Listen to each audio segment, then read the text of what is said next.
Hello, hello. Welcome to another episode of Walk the Dog Cinema. I hope you all been having a good one. And we're going to get right into it right away.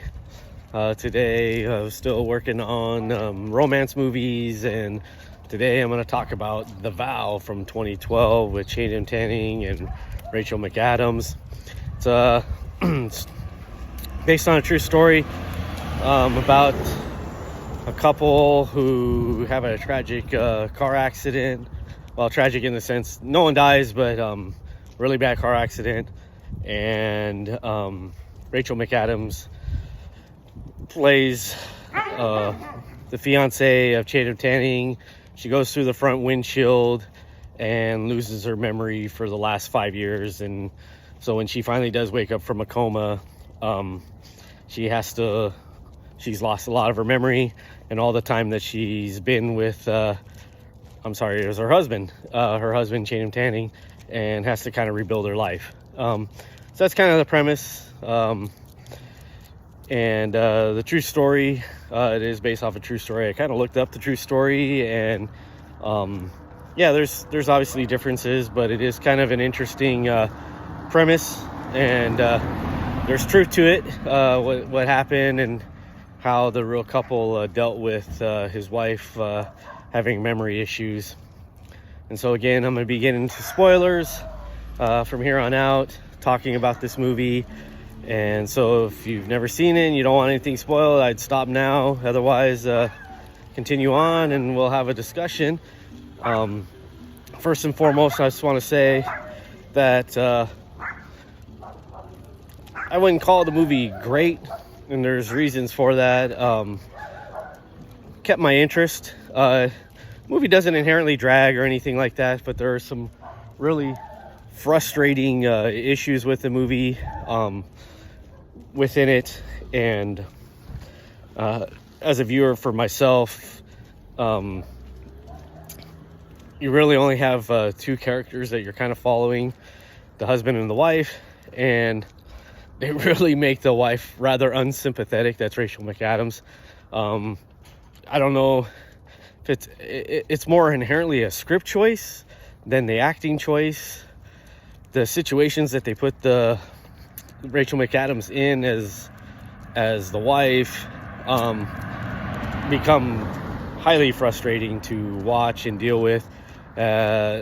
And they kind of don't get into her head enough to what she's like experiencing. I get that's what they were kind of going for here, and it doesn't arbitrarily work. So you're kind of left a little cold about her character. And Channing Tatum, he doesn't have the acting chops. You know, he's a good-looking guy. He kind of does a good baby face, but he doesn't have the gravitas and the acting chops to carry the movie from, why would you keep pursuing this? I mean, we get it. It's your wife, and you're not going to give up. And from a script standpoint, we get all that.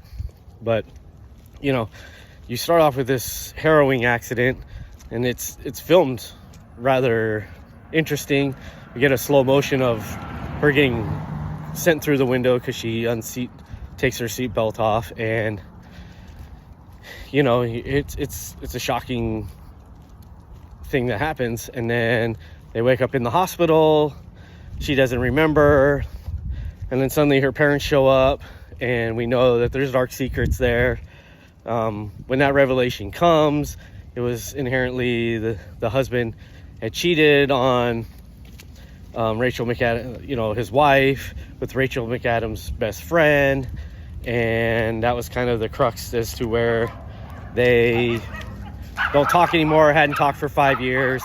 And I'm not saying that that's weak, or I'm giving it, but just from the outset of how the movie portrays it,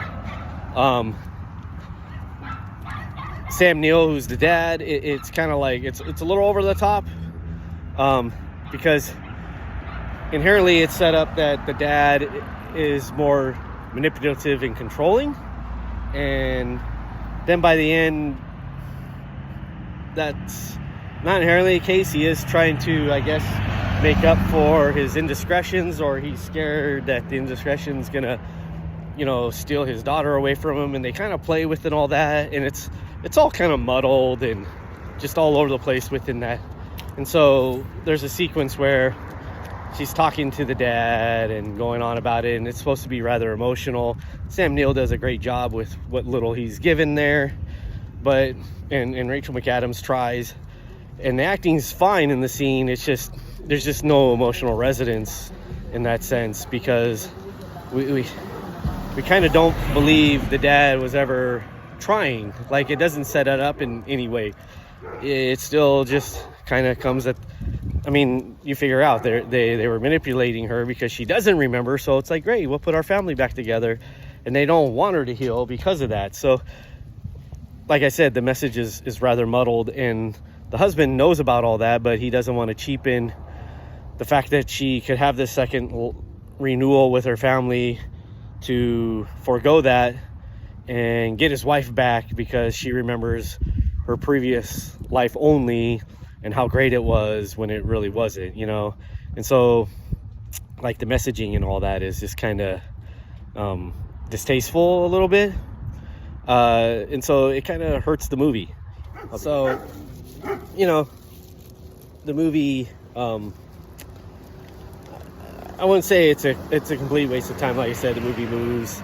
It's somewhat entertaining in that regard, but it's just there's all these little muddled messages in there that can be frustrating to watch, and just kind of don't move the movie along.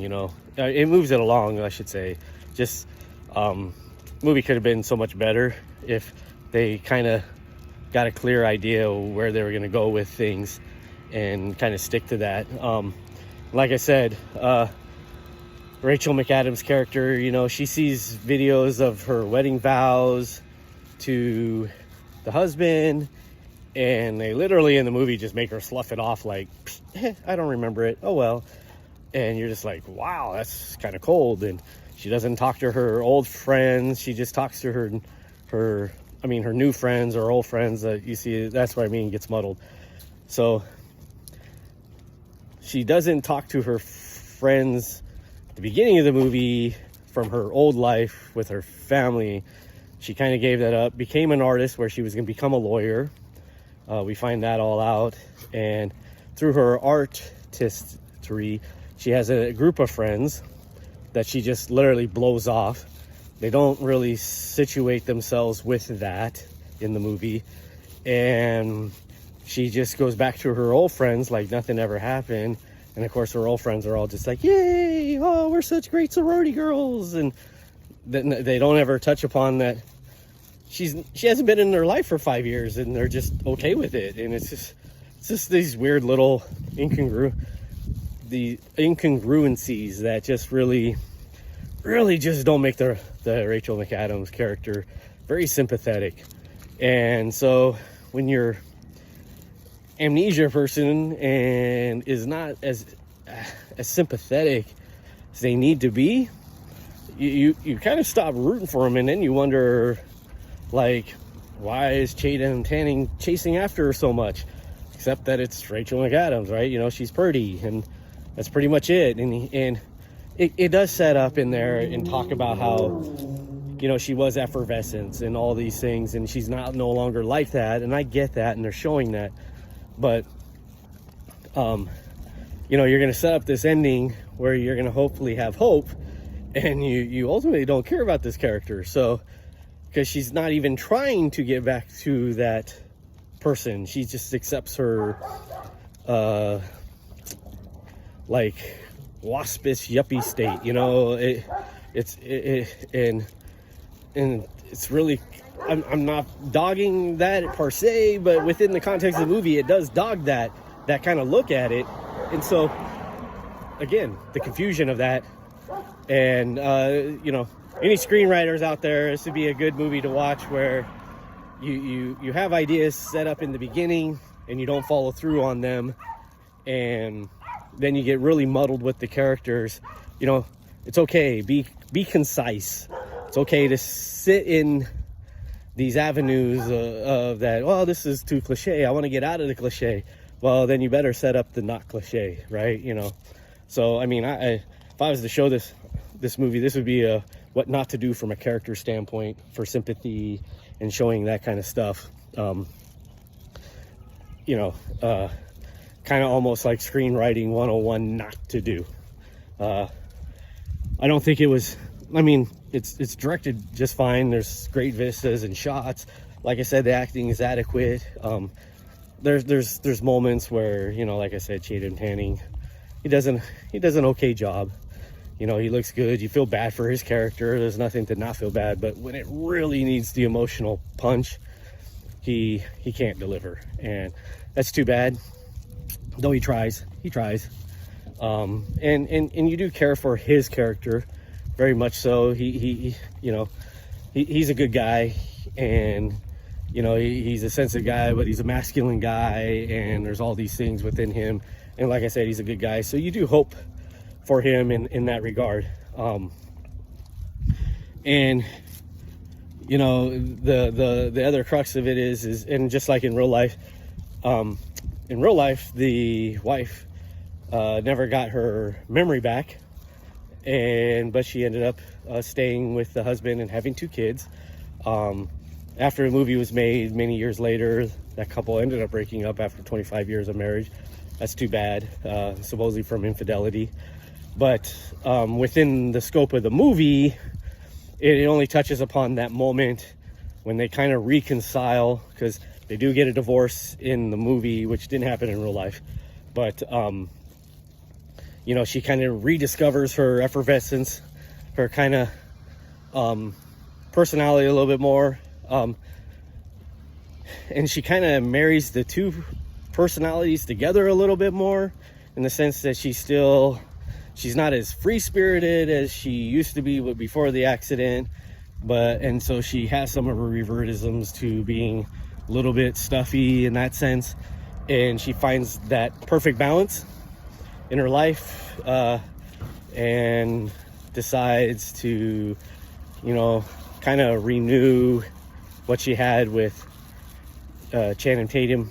And it's cute. During snowfall, she goes back, she finds him going to their old eatery, and then he kind of asks her out on a date again to start all over, because she was there and he recognized that's what she wanted. And they kind of walk off into the night, going on a date at a different place to start a new life. And I don't mind the message. It's cute. And but again, on many levels, not inherently earned. You kind of think, again, for me, well, why is she going back to him? Like, she's had this whole 6-7 months after divorcing him, wanting to divorce, and then, but she didn't get her memories back. And so you're kind of like, and in real life that didn't happen. So why did the filmmakers choose that? Why did they think that was a good look? I mean, within the theme of it, it's a good thing. Even though we can change, we can get back to where we were. And if you always love someone, you always find that love with that person, no matter what happens in your life. And true love will win out. And I don't mind that message. I'm just saying the movie didn't earn that message from this character to me. I'd be really curious to see your comments about that, if you've ever watched it, if you felt the same way. I watched it with my wife, and she definitely did not like, and this doesn't paint my thing because we were thinking the same thing, did not like the Rachel McAdams character. She just kept telling Chaden, screaming at the screen, telling Chaden Tanning, leave her, like, my goodness, this is ridiculous. She's just, so it wasn't even winning over a female audience. So it was a good perspective to see that from a female perspective, wasn't even buying into it, right? So it wasn't even just me. I didn't take it in so harsh a terms, but at the same time, I get it, and I'd say almost skip it. If you've listened to this all, you've kind of gotten the whole overview. I'm not trying to dissuade you in the sense, but I would say skip this one. You can find some entertainment in it, but it's if you're an aspiring filmmaker, watch it so you learn what not to do. But otherwise, take it as is. So that's pretty much all I got to say about the Vow. And tomorrow I should have one out, because we're coming to the end of the month, for a top 10. Get your top 10 ready. I'd love to hear what top 10s are, but I'm gonna do my top 10 romance movies. I didn't touch upon as much. This month went by pretty quick, but there's a few other things. And then I got a nice surprise for March 1st, which will be my last watching of a love movie, a movie about love. And I'll just say that within it, you know, this is how love saves a galaxy, and I'm going to touch upon that. So this is my last special one, which will start March 1st. And I've already decided for March that I'm going to hit epic movies. So I'm going to look at doing the 10 Commandments, Lawrence of Arabia. I'm going to get in the whole extended versions of Lord of the Rings and The Hobbit in one big fell swoop.